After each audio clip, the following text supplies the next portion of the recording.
Hello friends, मैं नुमान शेख और आज की इस वीडियो में हम बताने वाले हैं एक ऐसी प्रॉब्लम के बारे में, एक ऐसी बीमारी के बारे में जो आजकल बहुत आम है। अगर किसी के एग्ज़ाम में अच्छे मार्क्स नहीं आए या कोई एग्ज़ाम में फेल हो गया, किसी का ब्रेकअप हो गया, किसी की जॉब छूट गई, किसी का कंपटीशन एग्ज़ाम जैसे नीट, यूपीएससी, जेईई में नाम नहीं आ पाया या किसी की गवर्नमेंट जॉब में भर्ती नहीं हो पाई, इस तरह के इंसिडेंट्स रोज़ हमारे आसपास देखने को मिलते हैं।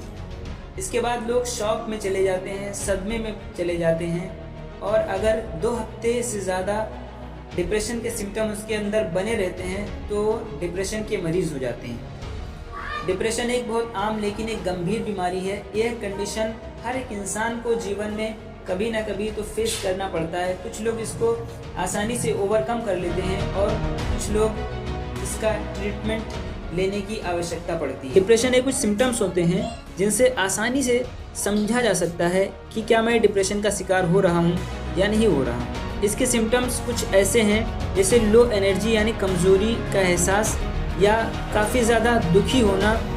खुशी का माहौल है फिर भी वो इंसान दुखी ही रहता है।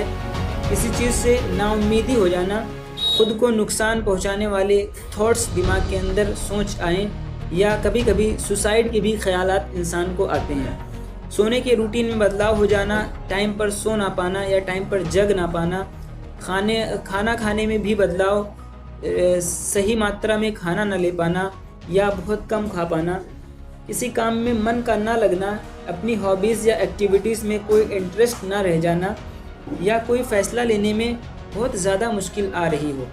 ये कुछ लक्षण हैं, सिम्टम हैं जिनसे पहचाना जा सकता है क्या किसी के अंदर डिप्रेशन हो रहा है या नहीं हो रहा है। डिप्रेशन कई प्रकार के होते हैं, उनमें से कुछ किसी ख़ास सर्कमस्टेंसेस की वजह से हो जाते हैं। जैसे मेजर डिप्रेशन, ये अगर 2 हफ्ते से ज़्यादा तक डिप्रेशन किसी इंसान के अंदर बना रहता है तो मेजर डिप्रेशन कहलाता है। परसिस्टेंट डिप्रेसिव डिसऑर्डर यानी किसी इंसान के अंदर डिप्रेशन के सिम्टम उतना ज़्यादा सीवियर ना हो लेकिन ये 2 सालों से कम उसके अंदर हो तो इसको परसिस्टेंट डिप्रेसिव डिसऑर्डर कहते हैं। पेरीनेटल डिप्रेशन, प्रेग्नेंट वुमेंस के अंदर ये डिप्रेशन देखा जाता है। या सीजनल अफेक्टिव डिसऑर्डर, सीज़न के बदलने पर जो डिप्रेशन आता है और चला जाता है उसे सीजनल अफेक्टिव डिसऑर्डर कहते हैं। डिप्रेशन विद सिम्टम्स ऑफ साइकोसिस, पागलपन के लक्षण के साथ में डिप्रेशन किसी किसी को होता है। इसमें डिल्यूजन्स होता है यानी किसी चीज़ के बारे में भ्रम इंसान के अंदर, गलत विश्वास दिमाग में बैठ जाता है। या हेलुसिनेशन यानी ऐसी चीज़ें जो आम इंसान को नहीं दिखती हैं, ऐसी चीज़ें वो देखता है या ऐसी चीज़ें वो सुनता है जो नॉर्मल इंसान नहीं सुनता है। और ऐसी चीज़ें हकीकत में मौजूद ना हो फिर भी वो इंसान कहेगा कि कोई यहाँ पे खड़ा है या कोई सामने कुछ कह रहा है। जिन लोगों को बाइपोलर डिसऑर्डर्स होता है उनको भी डिप्रेसिव एपिसोड्स का सामना करना पड़ता है। लेकिन जिस व्यक्ति को बाइपोलर डिसऑर्डर होता है मैनिक एपिसोड भी एक्सपीरियंस करना पड़ता है। बाइपोलर डिसऑर्डर के बारे में हम अलग से वीडियो बनाएंगे, फिलहाल इसमें हम डिप्रेशन के बारे में ही चर्चा करेंगे। डिप्रेशन किसको हो सकता है? डिप्रेशन किसी को भी हो सकता है, किसी भी उम्र के लोगों को हो सकता है, जवान हो या बूढ़े हो या बच्चे हों। डिप्रेशन ये कुछ रिस्क फैक्टर्स होते हैं जैसे जेनेटिक यानी किसी पेरेंट्स के अंदर अगर डिप्रेशन है तो बच्चों के अंदर डिप्रेशन हो सकता है। या बायोलॉजिकल यानी दिमाग के अंदर जो न्यूरोट्रांसमीटर्स होते हैं उनका कम या ज़्यादा इम्बैलेंस हो जाना, तब डिप्रेशन हो सकता है। या इन्वायरमेंटल कॉजेज़ भी हो सकते हैं जैसे इन्वायरमेंट अगर पोल्यूशन बहुत ज़्यादा है तो उससे भी डिप्रेशन हो सकता है। साइकोलॉजिकल फैक्टर्स यानी किसी को ऐसा माहौल मिल रहा है जिसमें टेंशन ही टेंशन है, लड़ाई झगड़े वाला, हर दम टेंशन वाला, फिर उस इंसान को डिप्रेशन हो सकता है।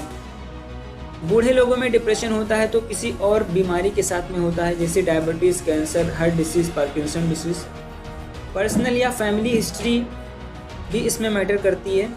बड़े उल्टे पुल्टे ज़िंदगी में बदलाव अचानक आ जाएं उससे भी डिप्रेशन होता है। ट्रॉमा या स्ट्रेस की वजह से भी डिप्रेशन हो सकता है। अब हमने समझ लिया है कि डिप्रेशन क्या होता है और किन किन लोगों को होता है और कितने दिनों तक अगर डिप्रेशन के सिम्टम हों तो वो डिप्रेशन माना जाता है। अब समझने की कोशिश करते हैं कि डिप्रेशन को कैसे ठीक किया जाए, इसका इलाज क्या है। डिप्रेशन एक सीरियस प्रॉब्लम है, बीमारी है, लेकिन इसको ट्रीटमेंट के द्वारा आसानी से ठीक किया जा सकता है। ट्रीटमेंट और इसमें कंसल्टेशन या साइकोथेरेपी की आवश्यकता पड़ती है।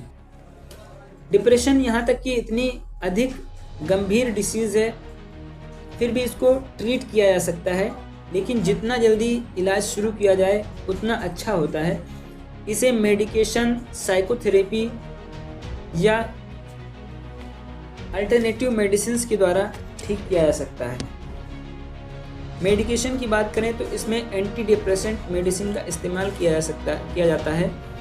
एंटी डिप्रेसेंट मेडिसिन का काम यह होता है कि ब्रेन के अंदर जो न्यूरोट्रांसमीटर्स होते हैं, डिप्रेशन जिस इंसान को होता है उसके अंदर न्यूरोट्रांसमीटर्स कम हो जाते हैं और कुछ हार्मोन्स होते हैं जो उन न्यूरोट्रांसमीटर को ब्रेक डाउन करते रहते हैं। तो कुछ दवाएं होती हैं जो उनके ब्रेक डाउन को, उनकी मात्रा को कम होने से रोकते हैं, जिसकी वजह से डिप्रेशन को रोका जा सके। एंटी डिप्रेसेंट मेडिसिन में 3 क्लासेस हैं।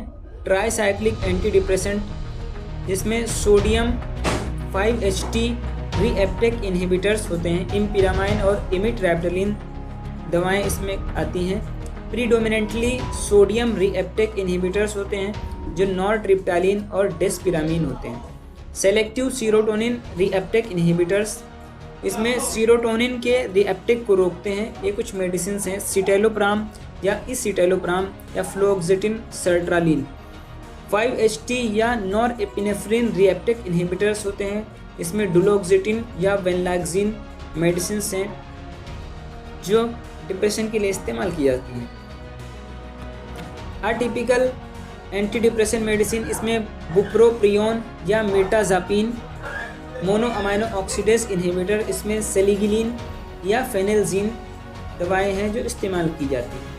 अब मेडिसिन के अलावा साइकोथेरेपी भी इसमें बहुत कारगर है और इससे भी मरीज़ ठीक होते हैं। कई प्रकार की साइकोथेरेपीज़ का इस्तेमाल किया जाता है, जैसे टॉक थेरेपी या काउंसलिंग थेरेपी भी इस्तेमाल किया जाता है। ब्रेन स्टिमुलेशन थेरेपी या इलेक्ट्रिक शॉक देते हैं पेशेंट को, बहुत ज़्यादा जो डिप्रेस हो जाता है। अल्टरनेटिव ट्रीटमेंट, इसमें होम्योपैथिक, आयुर्वेदिक या यूनानी पद्धति से डिप्रेशन का इलाज किया जाता है। इसके अलावा जो धार्मिक लोग हैं अपनी धार्मिक काम में रुचि लाकर भी डिप्रेशन को आसानी से ठीक कर सकते हैं। जैसे इस्लाम के अंदर 5 नमाज़ों का पढ़ना फ़र्ज़ बताया गया। अगर कोई इंसान 5 नमाज़ों को उनके टाइम पर पढ़ता है और अपने रब से लौ लगाता है और दुनिया की चीज़ों से थोड़ा सा दूरी बनाता है, तो उसके अंदर डिप्रेशन आसानी से ख़त्म किया जा सकता है। इस्लाम में जैसे बताया गया है कि हर चीज़ में सब्र करें। किसी चीज़ का अगर नुकसान हो जाए, घाटा हो जाए, कोई चीज़ हो जाए, ज़िंदगी से चली जाए, उस चीज़ के लिए सब्र करें कि अल्लाह पाक आखिरत में उसका बेहतर फल देगा। तो इस तरीके से भी डिप्रेशन के मरीज़ों को ठीक किया जा सकता है। इसीलिए टॉक थेरेपी और काउंसलिंग थेरेपीज़ भी इसमें बहुत कारगर हैं। सो फ्रेंड्स, आज की इस वीडियो में बस इतना ही। अगर ये वीडियो पसंद आई हो तो मेरी वीडियो को लाइक करें, हमारे चैनल को सब्सक्राइब करें। Thank you.